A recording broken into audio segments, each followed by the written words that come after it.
اردو کے رنگ بچوں کے سنگ۔ السلام علیکم پیارے بچوں، کیسے ہیں آپ سب؟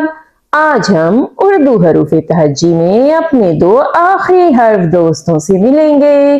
آئیے دیکھتے ہیں ہمارے دو نئے حرف دوست کون سے ہیں۔ چھوٹیے اور بڑیے، یہ دونوں دوست ہیں۔ ان کی آواز ایک ہی جیسی ہوتی ہے، یہ آئیے یہ یعنی چھوٹیے اور بڑیے کو لکھنے کی مشق کرتے ہیں۔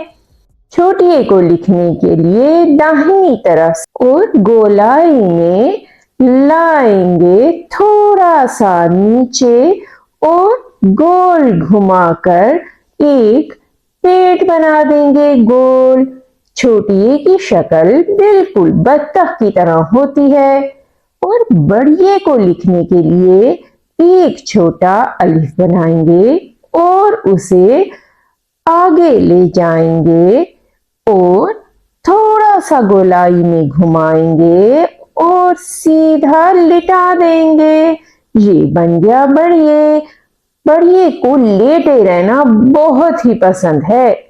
اور پیارے بچوں، چھوٹیے اور بڑیے دونوں کے نقطے چھپے ہوئے ہوتے ہیں، لیکن جب ہم ان کی آدھی اشکال بناتے ہیں تو ان کے نقطے باہر آ جاتے ہیں۔ جی ہاں، دونوں کی آدھی اشکال ایک ہی جیسی ہوتی ہیں، یا۔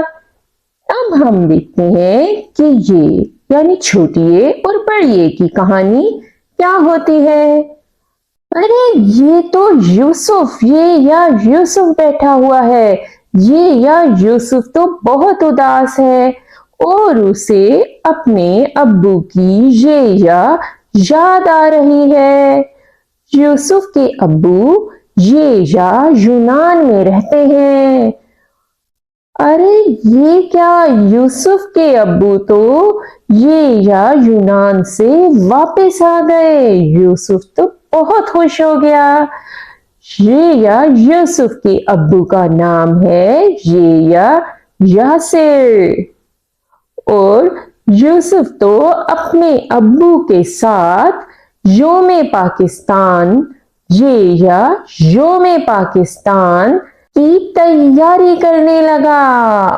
یوسف کے ابو یوسف کو سیر کرانے لے کر گئے ہیں۔ وہ تو یکے میں گئے ہیں اور وہاں جا کر تو انہوں نے چڑیا گھر میں بہت سے جانور دیکھے، جن میں یوسف کو یاک تو بہت ہی اچھا لگا۔ سردی کی وجہ سے یوسف اور یاسر کو بہت سردی لگ رہی ہے،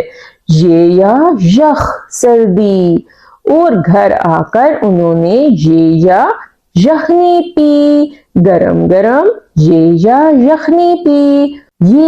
یوسف یوم آزادی کی تیاری میں لگ گیا اور یوسف کے ابو یاسر تو قرآن پاک کی تلاوت کرنے لگ گئے۔ وہ تو قرآن پاک کی سورہ یاسین یاسین کی تلاوت کر رہے ہیں، اور ہم کرتے ہیں یہ سے بننے والے ذخیرہ الفاظ کی دہرائی۔ تو یوسف، یاسر، یونان، یاد،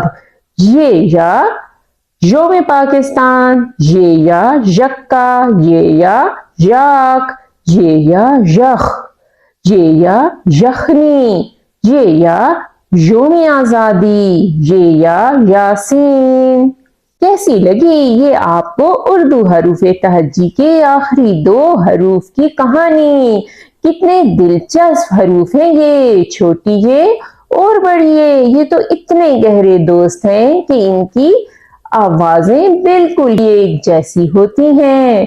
پھر ملیں گے کسی اور بہت ہی دلچسپ نئی کہانی کے ساتھ۔ اجازت دیجیے، اللہ حافظ۔